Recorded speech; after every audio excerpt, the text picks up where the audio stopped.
So guys, so this is our off-the-cuff episode. We don't have a review to do for this one, but we wanted to come on and kind of talk about all the fun stuff that we're doing and what we're seeing, and what we're watching that we're not reviewing, and just things that we're interested in too. So if this is your first time joining us, thank you, welcome. We're two dads who love all things fandom, from Star Wars to Star Trek, Marvel to DC, and Middle Earth on down to Westeros. We love it all, and we want to bring all of our favorite insights and love of all things nerdy to you, our viewers. So if that's your cup of tea, definitely subscribe to our channel so you don't miss out on all of our amazing content and love of all things nerdy. So I'm Chris Matthews, and I'm joined once again by Mr. Matt Parham here in our off-the-cuff episode. And look, we got actual names on here. That's pretty great. Great. So let's get into it, Matt. So I did our little minute news thing. I've been doing those on Saturdays now, and there's been a lot of really cool news coming up. So I really did want to talk to you about it. But did you see that Bob Iger is back as the CEO for Disney again, only after 2 years? Dude came back. The memes have been flying around, dude, all over the place. I really feel bad for the old CEO, Bob Chapek, I guess is his name. So, dude took over during the pandemic and everything. I mean, can you imagine all the production delays and all the crap that comes down on you, like with these shows and all that stuff, everything that's happened in the last couple of years, and they've had to revert to making a lot of TV shows, not a lot of movies coming out, and being in charge of all this stuff, and nothing really hitting as well. They say one of the big ones I heard, Matt, was that the big controversy with Scarlett Johansson and that contract was one of the reasons why this guy got canned. There's a lot of reasons, but that was just one of them. So we got Bob Iger back. What do you think about that, brother? I mean, the changing of the guard is always good in times like this, and I'm not surprised that they're bringing it back. Whenever I heard this a couple of weeks ago, I was like, well, I mean, he was at the helm for so long, Disney is at a place where they've got a very, very notable advantage over pretty much everybody else in town. DCEU is just not delivering, and they're shaking it up over there, bringing James Gunn and I forget the name of the second guy that is now going to be in charge. Peter Safran. They're co-heads over at DC, and we'll talk about that too in a moment. So that'll be the next little thing. Yeah. So they have to have something to kind of. I don't necessarily think they're bringing Bob Iger on because they're shaking things up at DC, but I think that they can't. No, because they don't own DC. No, I know, That's but Warner I'm saying Bros. In response, you have two companies that are competing for market share in the same type of format. Being at movies and streaming, and obviously they both want to come out ahead here, or at least have profitable entities, and it's just not happening over at DC as well as it is over at Marvel, and so Disney can't, basically let loose. You have to keep going with what had been working, and so why not bring the guy back that helped in make some of that work? Obviously Kevin Feige is a big reason why Marvel has been working as well as it has been for the past however many years. But Bob Iger is part of that. Him, Kathleen Kennedy, Kevin Feige, bringing all of these things together and producing great stuff in all these major franchises has been a large portion of what's made Disney Plus work.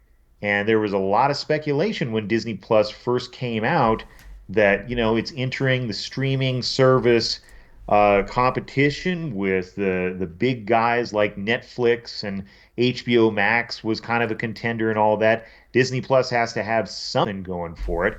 And so, they pushed a lot of Marvel stuff. They pushed a lot of Star Wars stuff onto that streaming service, and they had some good, some bad. So you can't flounder. Why not bring your champ back and deliver? So yeah. So it'll be interesting to see what happens with that, and I think that there will be some shakeups. There's rumors out there. You talked about Kathleen Kennedy, but a lot of the decisions that she's made over the last few years has very much riled up some of the fans, especially in Star Wars. And there's word on the street that she is going to be let go here in the next year or two, and there's going to be somebody else coming in charge of that. And for me, I love how you say Kevin Feige. Like he's Feige. It's Feige. It's like every Isn't time that you how say you it, his name? it's Feige. Hard G. Yeah. You say Feige. You've been saying Feige. Oh. Yeah. Okay. Yeah. Every time. Kevin Feige. Yeah. We should just like make. We should just come up with our own pronunciations on all these people's names and everything. Bob Igor. Kevin Feige on this.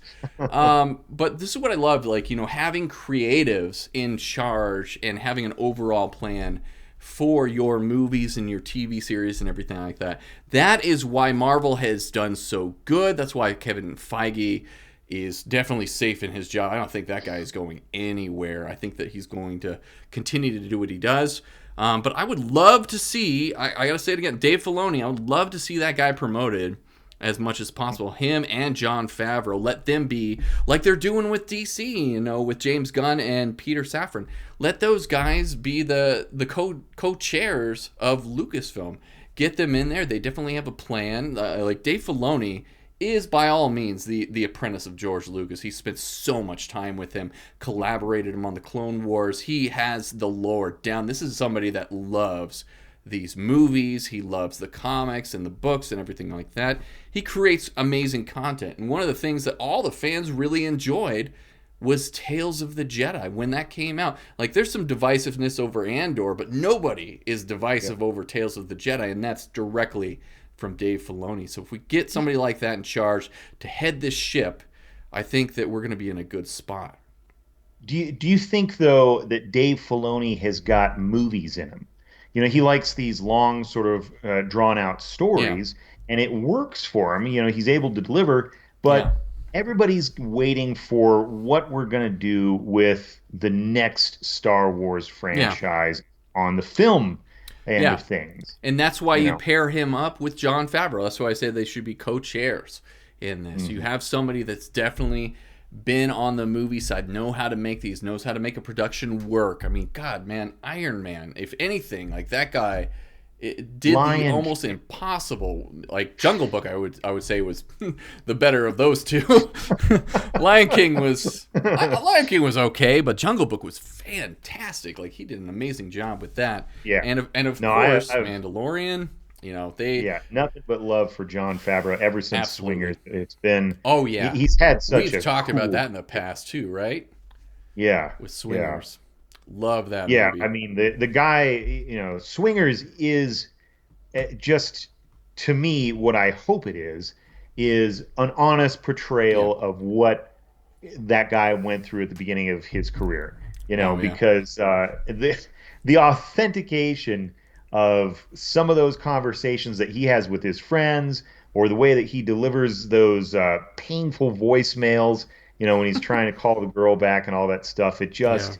Man, it's reality, you know. Mm-hmm. It's like I've had that exact same thing happen, and you know, so I think no matter what he's written, he's got that kind of stuff just laced in there. Even whenever it's Iron Man, even the little beats like him just wanting a cheeseburger, you know. Yeah. And I mean, what a cool touch, you know. I don't know if that came directly from Jon Favreau or if it was somebody else that wrote that in, but he brings it to the screen, and so I love his stuff. You know, mm-hmm. Lion King to me was a misstep because they went so close to the original and didn't really expand.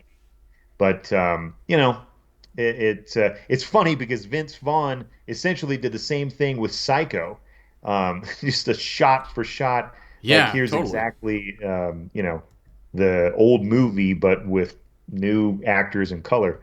So interesting experiment. Doesn't really work for you know, bringing anything fresh or new to a franchise.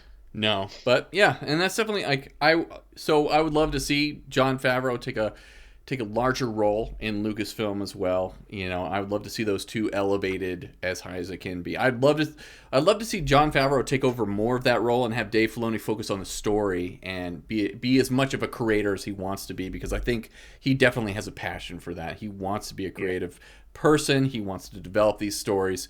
Let him do that. Let him play in there. Let the business side go to Jon Favreau and the making of the movies and getting all that stuff Yeah, the tech side, Jon Favreau, same as George Lucas, Absolutely. has been innovative with The Mandalorian and with a lot of stuff he's With the been in. I mean, vision. even Yeah.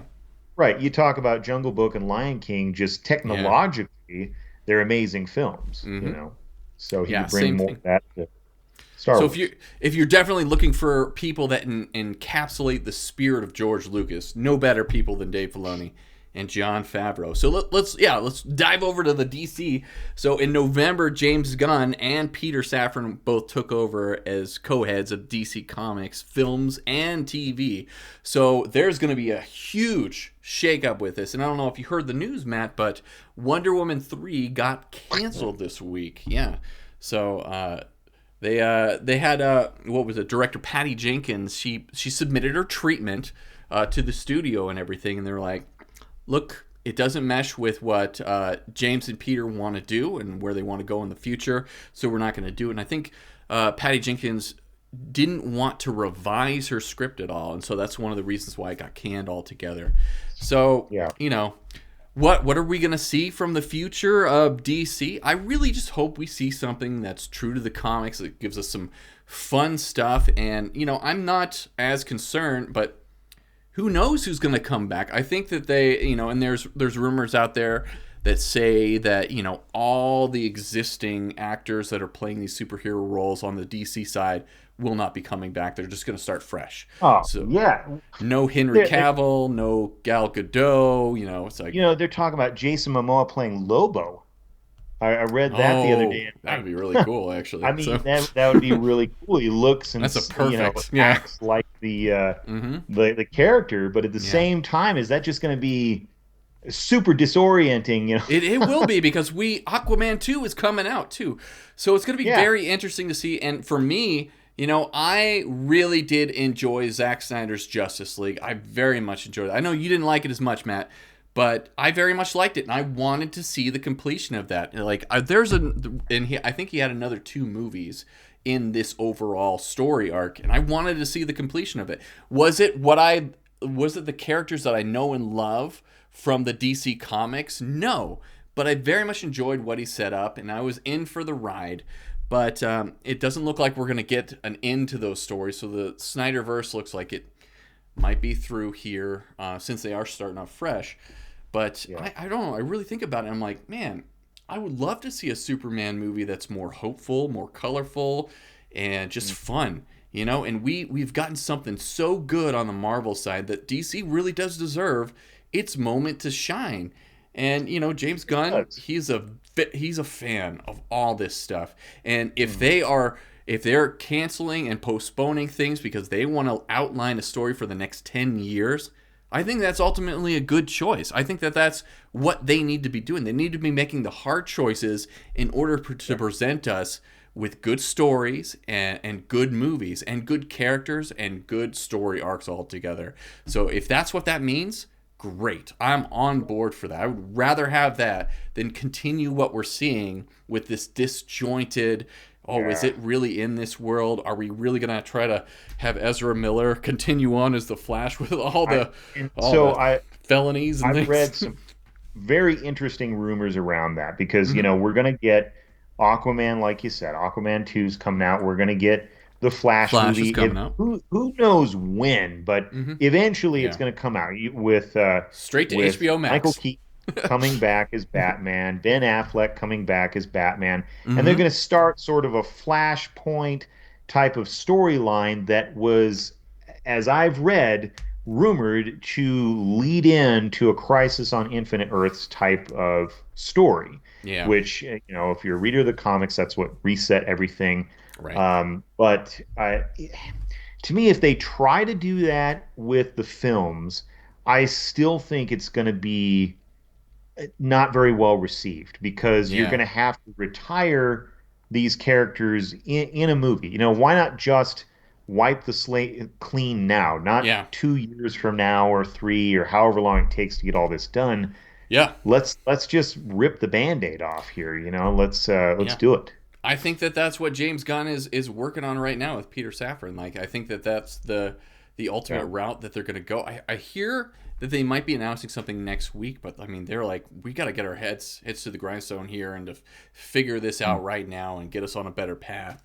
So I'm very hopeful with that, and I would rather hear them canceling stuff like this, and that leads me to the idea that they are just going to go for a hard reset, and instead of just relying on the Flash paradox to reset everything, which is lousy storytelling, lousy writing, in my opinion. It was really great for the comic. I loved the comics. New 52 well, they've already was a fun done run. it on the small screen. We've already seen a version of that. I swear, man, they should just bring Grant Gustin in to play the Flash in the movie. He did such a phenomenal job on the show. It's episodic and it's very serial, and it's not the most serious thing, and the writing's not the best at times, but man, Grant Gustin was the perfect Barry Allen.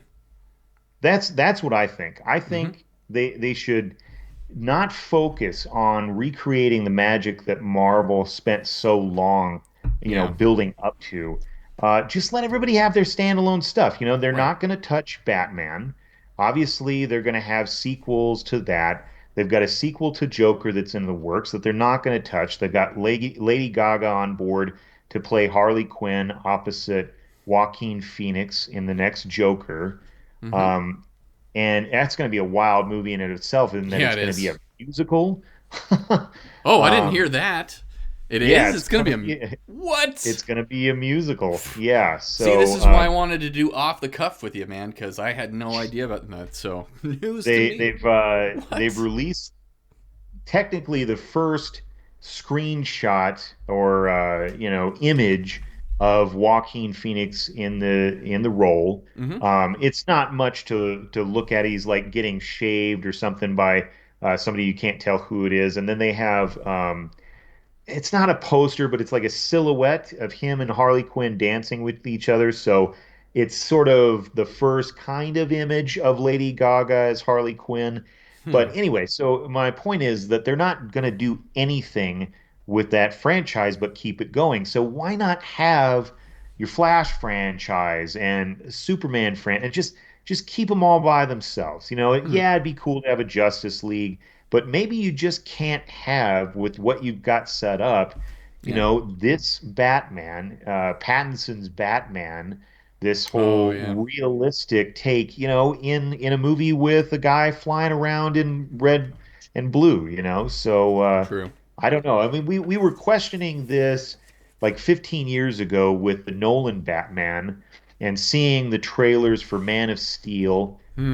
Are they going to mesh these two together? I think it could have been interesting, but at the same time, the Nolan verse was so grounded, or at least it was for a while. That it just, to me, it wouldn't mash with a Superman type of superhero. Yeah.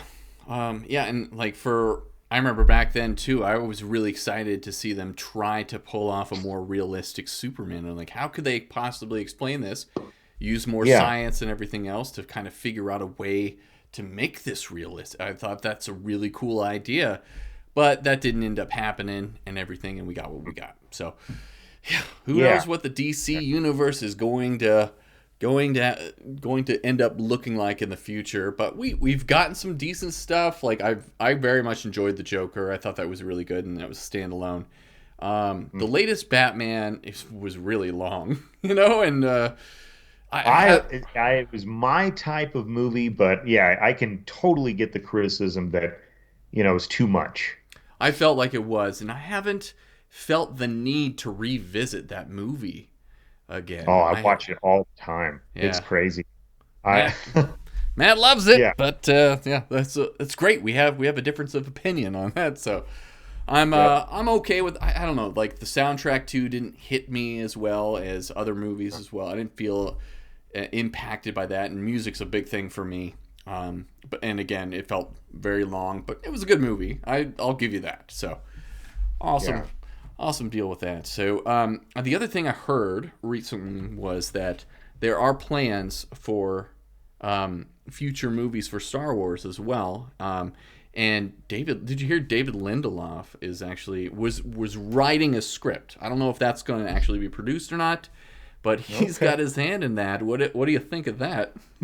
Well, I've heard so many different things. Like Rian Johnson's getting his own trilogy, which he's not. That has been canceled. He's not. Yeah. Coming Well, back and for I his own trilogy. heard Taika Waititi was going to do a Star Wars movie. Oh my God! Did you hear the story behind Taika Waititi when he was doing?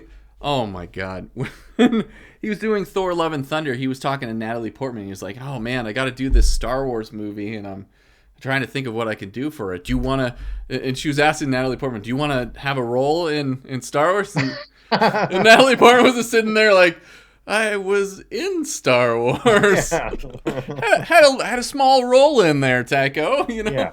So it was just like I'm dead. And for me, it's like after watching Thor: Love and Thunder, I'm like, please, Taiko, you're like, I enjoyed your episode of Mandalorian from the first season.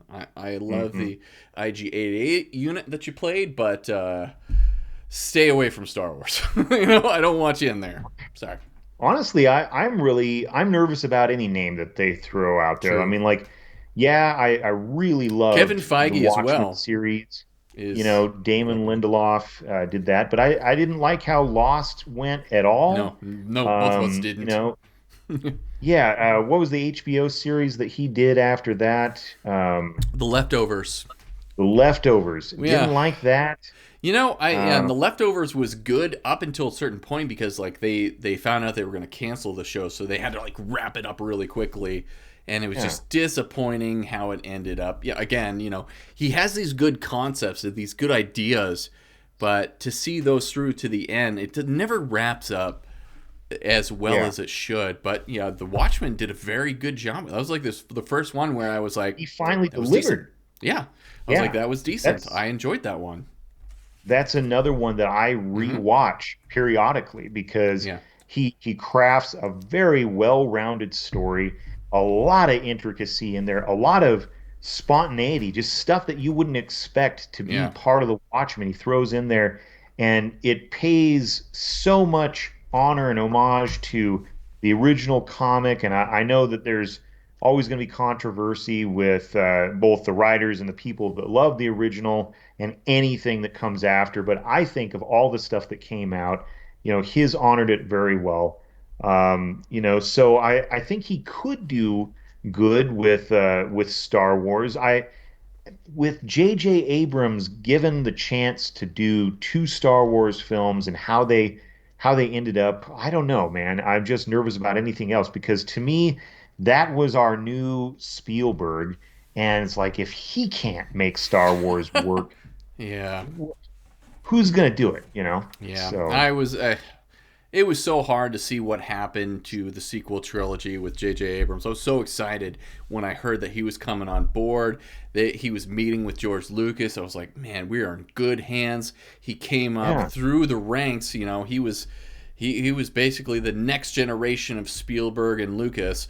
So it was just like, this is perfect. This is the guy. This is who will lead us into some great Star Wars. And once again, we I don't want to lay all the blame on him for the sequel trilogy.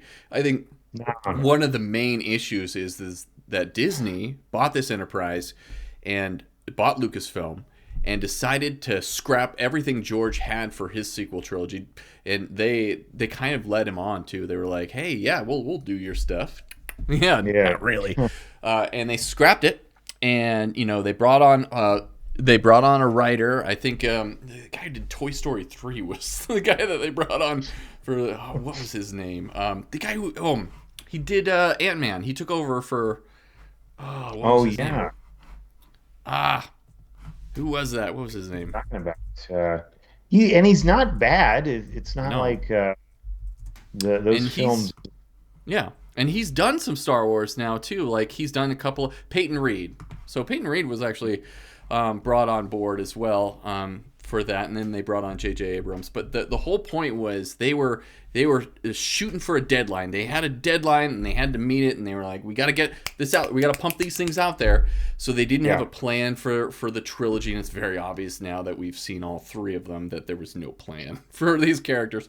They set up this mystery. They set up this new universe in the established Star Wars universe that we know, and 30 years later, and we have all this mystery set up by J.J. Abrams because he loves to do that.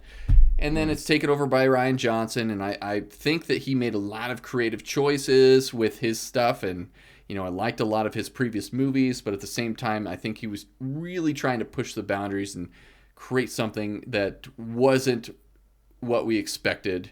He was very much trying to do that, and that was his goal, was to just subvert expectations the whole time.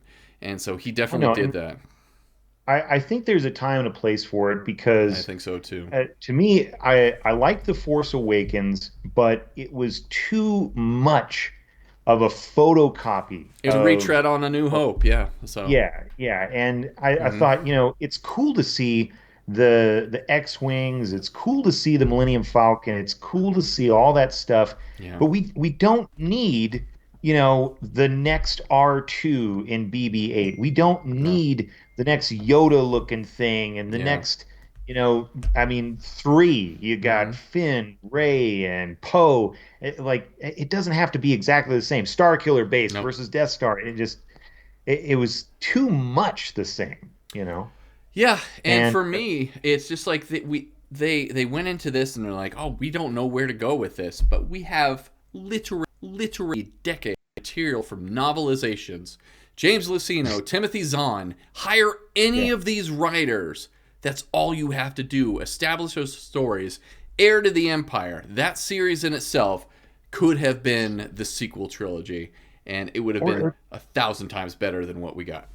Pick up some Thrawn stuff, That's what I'm saying. And Heir to the Empire. So. Yeah. Just introduce characters that are already established in some sort of lore, and it's not a retread. You don't have a Snoke type of character. You have somebody new. You have a different kind of threat. And speaking of Thrawn, too, did you hear? There's news. It's being rumored right now, but it's pretty sure Thrawn is going to show up in the Ahsoka show, and he's going to be played by... That makes sense. Yeah, and he's going to be played by Mads Mikkelsen's older brother. Lars Mikkelsen is going to be playing him. And the cool thing... the cool thing about that is Lars Mikkelsen actually played the voice of Thrawn in Rebels. So this is kind of his character already. He did a fantastic job with that, too. It's such a unique voice.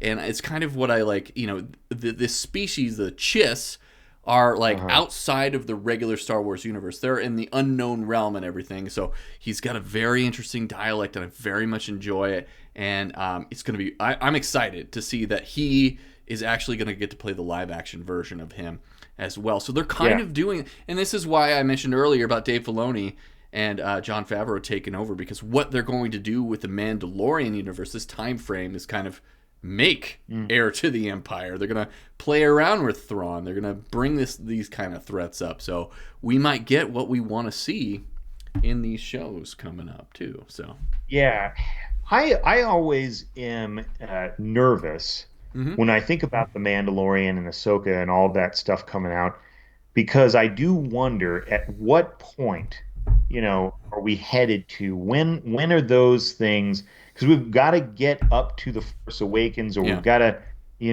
just get to some of the First Order stuff or whatever. So at what point are we going to transition into that? And that stuff, if we get there, I'm not that excited about it. Honestly. Well, if you think about it, Return of the Jedi to Force Awakens, that's a 30-year gap in time. 30 years. And that's longer than the gap between Revenge of the Sith and A New Hope. And in between any of the movies is either 2 to 3 years. So they've got a lot of room in there to tell a lot of story that's apart from all of the sequel trilogy. But the one thing, too, that's coming out of the rumor mills and people that are inside, Daisy Ridley actually had a meeting with Lucasfilm recently, and there's talks about the next movie. I kind of was referencing this earlier, didn't finish the thought. Sorry, guys, kind of do that sometimes. But they're talking about continuing the characters from the sequel trilogy on with the next set of movies and everything. The only person that's probably not coming back is John Boyega, because he felt very slighted, and I can't disagree with him on it, because I felt like John Boyega deserves so much more of a role in Star Wars. Finn just ended up being a guy that ran around screaming Rey the whole time. Rey! I know. That's all they gave him. Right, and I thought they set up an interesting storyline to have sort of a reformed stormtrooper and what all that means, but they really just didn't take it very far. So, and so I found it very interesting that they did Rey as the new Jedi kind of thing, but at the same time I was kind of hopeful.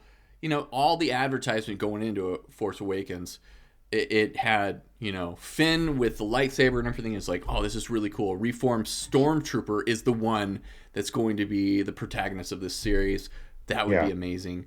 So I wish they would have gone with that, like not have one single protagonist in Rey that was there to save everybody, but have the group.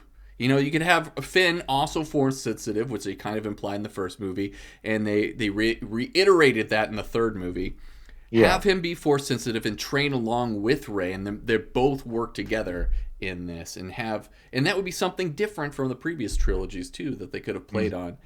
And so it wouldn't just be subverting expectations when you're going into the theater, but also just reinforcing, like, oh, okay, we have these two characters. The Force is awakening, and these Force-sensitive people are doing the right thing. He's being led by the Force to not be a stormtrooper and take a higher path and to fight against this corrupt system. So that's where I wish it would have done. Right. I wish they'd have done something like that too, because I found Rey's character to be very interesting. Yeah. But in The Force Awakens, after that, I really didn't like the connection between her and Kylo Ren. I hated that. I never was a Reylo fan. Yeah. Like the rules of how that worked and how they could pass things in their visions and all that kind of just craziness. And it just ran away from them, right? Yeah. They were just making stuff up on the fly for Rise of Skywalker. It was like, okay, they could just do whatever they want at this point. And and like them kissing at the end was just like, this is just what? It's like, why is this a thing? Emperor Palpatine stuff, same thing. Just a big waste of time. And I think it would have been so much better if they'd explored those characters, Finn and Rey, much more than they did. And Poe Dameron, he was an interesting guy, but same thing. They don't give him a ton to actually do that's interesting. And like Han Solo, they gave him stuff to do. He wasn't always at the forefront. Sometimes he's frozen in carbonite. Sometimes he's telling Princess Leia that she's in love with him. And, he's being a sort of a scallywag, scruffy-looking never. Right? Yeah, but I mean, there was always sort of these interesting lines that he got, but nothing with Poe. And the whole sequel trilogy just kind of started out interesting and a little bit too much of a photocopy, and then just nosedived after that. So I don't know what they could do with those characters coming back for yet another sequel trilogy, but I don't know if I'd be that excited. Yeah, I don't know either, and I don't know if that is what the fan base wants to see as well. And the only way I see them pulling that off is if they get somebody like Dave Filoni to head all that stuff and to try to reverse engineer and make these characters better and give them the limelight that they need. And I don't know how they do it. I honestly hope that they go with some of you guys have heard about the Star Wars Acolyte. It's gonna be a great show. Yeah, but I kind of hope that they do that with the films. Let's go back in time a little bit. Let's maybe see the formation of the Sith or the formation of the Jedi Council. Yeah. Let's explore some of that history there, because there could be some cool stuff. And, seeing a young Yoda or seeing a young Palpatine and how all that happened. There's plenty of story there. Yeah. I would love to see just a straight up, just word for word Plagueis movie off of the novel. That is by far my favorite of the Star Wars novels out there. There was so much in that book that sets you up for a Phantom Menace. It actually improves your viewing of the prequel trilogy as a whole. It explains so much in there, and it's so intriguing. That would be awesome to see. maybe they're just afraid of touching that kind of stuff, It seems like they're afraid to touch anything from the novels or any of this stuff, and I'm just like, why? Yeah. You need to be diving into these things, taking out the best pieces. You don't have to follow it completely. All of it's legends now, so take the best parts, put it Mm, together to make it. It's all there. It's all yeah. there. So what the hell are they doing? Trying to come up with these other stories that nobody's interested in. Just doesn't make any sense. Yeah. Yeah. And to me, you got to let the past be the past. I mean, we're seeing the same thing with Let the past Indiana die. Jones. Kill it, right? Kylo Ren. Right. No, but I mean, let the Star Wars, let the hmm Skywalker saga Yeah. end with the Skywalkers. Like I don't need any of the sequel stuff, but just you've got Darth Vader's storyline, you've got Luke, and he's kind of continuing on an interesting storyline with the little bits they've had him train with Grogu, and Oh I yeah. like all of that. Me too. So maybe he has a small part in Ahsoka hmm too. And that's all you really need. You don't need to go into it any further. Just let Luke be Luke. And I'd rather remember him that way than how they had him end in The Last Jedi. Yeah, But I agree. anything beyond that, and you can explore. I mean, look what they're doing with Andor. They don't mention the Skywalkers at all, and it's hmm still an intriguing story, Yeah, for so us. they can do plenty of that. Yeah, definitely.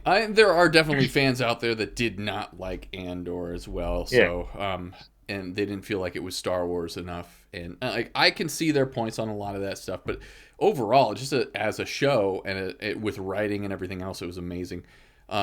But as far as if did you hear too, with Indiana Jones, there's a lot of controversy going along with that movie. We might be getting some time travel Yeah. in the Dial of Destiny.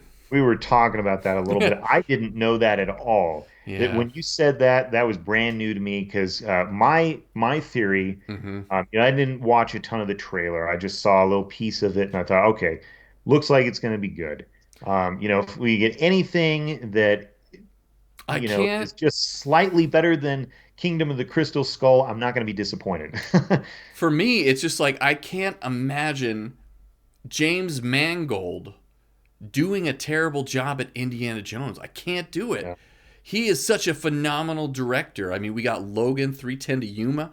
I mean, that style is perfect for Indiana it's Jones. perfect, right? So the things that I'm hearing, and I think that they've come out to, and I think James Mangold has said that all the rumors that we're hearing are bupkis, that they're bullshit. Good. It's not, and I really hope that that's the truth because some of the stuff is like that.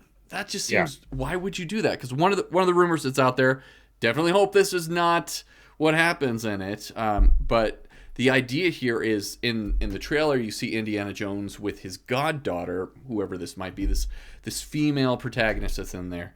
And the idea and the thing that people are saying, and I got a comment on my trailer reaction too, saying this very thing, and I saw another one comment later on where they're saying that this character is going to go back in time with Indiana Jones, and basically Indiana Jones gets killed in the past when he's a young Indiana Jones, and this female protagonist takes over the place of Indiana Jones in yeah. the series. I'm just like, that is such a horrible idea. And oh my god, you think that people are enraged about Lord of the Rings and Star Wars? Well, They did right, that and to and Indiana we've Jones. we've seen them do this kind of thing in the past. You look at Star Trek. Now, personally, whenever True. J.J. Abrams, no, no, no, like I'm talking about Star Trek, Yeah. whenever they redid, there's basically wiped 50 years of Mm-hmm. film and television history Yeah. completely out, and it enraged the fans. And Yeah. whenever I saw that movie, I thought with the way that it was shot, the way that it was paced, all that, I thought, oh, this is great because J.J. Abrams is going to be given Star Wars, and he's going to do that. And to me, that felt more like a Star Wars film than Star Trek. Absolutely. And That's what he did. He infused a lot of Star Wars into Star Trek. yeah, yeah, which it's different stuff, and so Mm-hmm. there's all sorts of things that I found it to be an entertaining movie. But wiping out that history was not necessary. I know what they Yeah. were doing because they didn't want to be slave to the canon, and so they're saying, okay, this Sure. is sort of offshoot. But if they do that with Indiana Jones, and this is Harrison Ford's swan song, why erase everything that he did before? It makes no sense. Yeah. It'd be so stupid. That is like the worst writing ever. So, and again, I have a lot of faith in James Mangold. I think he's going to pull off something amazing. And if this should be Indiana Jones' swan song, should be at the end of this. It should set us off on a good note. And the other thing, too, is if you think about it, it's like, I love Raiders of the Lost Ark. Temple of Doom was okay, but it was not as good as Raiders of the Lost Ark. The Last Crusade was awesome. You got Sean Connery. And then we get that turd of a movie, Kingdom of the Crystal Skull. So if you look at the trend, every other movie is good. So this one should be good, right? Yeah, I really hope, my prediction is that the time travel part of this is just memory. That we start with cool. Indiana Jones, young Indiana Jones, and he has some kind of history with the characters in it that are playing Nazis, right? That occurs in the same timeline that we have with the rest of the movies. And then later on in life, Indiana Jones is sought after and haunted by those villains that, he had a history with and didn't dispatch in some kind of way. And so they are back.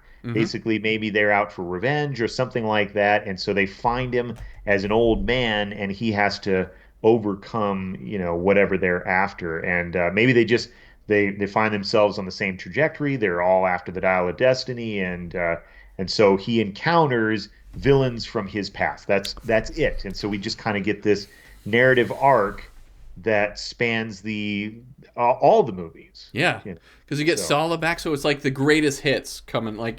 Yeah, we see this in a lot of TV shows where they play the major clips from the series right at the end of the series. Maybe that's going to be what we see. We do see a de-aged Harrison Ford too in the trailer, and oh my God, Harrison Ford was ecstatic about the de-aging that they did, and in the clip, it looks really good. I wonder if they're using really Shamook because he's part of Lucasfilm now, and we saw it with Luke Skywalker and Book of Boba Fett. Dude, it is looking awesome, and it gives me a lot of hope. And with Harrison Ford doing Thaddeus Thunderbolt Ross in the Marvels movies, he's still working. He's still plugging along. So could we possibly see a younger Harrison Ford as Han Solo in some of these other movies and these other shows that we're seeing for Star Wars? I don't know, man. I would love it. So it'd be really cool if we get some of that. And they're talking about having Boba Fett meet up with Han Solo again as well and having some sort of interaction there. And it's possible, looking at that trailer and looking at Indiana Jones de-aged, it looks awesome. I'm all on board. I'm like, whoa, this looks good. This really does look good. So a lot of hope there. So we'll see. Next summer, we'll find out. Next summer, I think, June 30th is when Indiana Jones comes out there, too. And I did a trailer reaction, so you guys can check that out, too, if you want. So I think it's really all the stuff that I got. Matt, do you have anything else you want to chit-chat about before we depart? No, I think that's all the news that's fit to print. That's right. So. Exactly. In the expanded format, not just a minute. Man, those are a lot of fun to do, but it's really hard to get all that stuff in. And it's really hard to do, but I try to do that every Saturday for you guys so you have something interesting. I think I got 500 views on that one. And that shot up today. That was pretty crazy on there. But if you guys haven't done so far, and if you listen to all of this, make sure that you subscribe to our channel because it really does help us out here. We're trying to reach a lot of audience. We're trying to get some people to comment on this stuff. We'll have off-the-cuff live episodes like this in the future as well, where we're just talking about fun stuff. And if you want to chat with us, you can. If you want to bring up stuff, you can. If you can comment on any of the stuff that we are producing here, all the content that we're coming out with. Exciting times for Fatherly Fandom. Getting more subscribers, getting more views, and we're getting out there. So we continue to tread the path here, keep going, keep doing it the honest way. There's some people that buy subscribers and other things like that. We'll never do that kind of stuff. We do this for fun. This is a passion project for me and Matt. We love talking to each other about this stuff. We're best friends, so honestly, it just gives me an excuse to talk to you, brother. It's another way I can keep in contact with you during the week, and I love doing this with you, brother. So thanks for coming with me on this journey of Fatherly Fandom. Always a pleasure. Right? So hopefully we have many years to come. So we're like old Indy and Sala in the next movie. I'll be Sala, you can be Indiana Jones. How about that? So 90 years old. Yeah. Yeah. I want to see the ocean. I was like, oh, did Sala see the ocean? I don't know, but it was in the trailer. Oh, well. So, all right, guys. So, thanks for joining us on this Sunday night. If you're watching this as a recorded episode later on, thanks for tuning in to this. And I'll make this into a podcast as well, so you can find us on Spotify, Apple Music, Amazon Music, and all those different podcast places. So, thanks for joining in. Subscribe, like our stuff, and from our families to yours. Have a good one. Adios.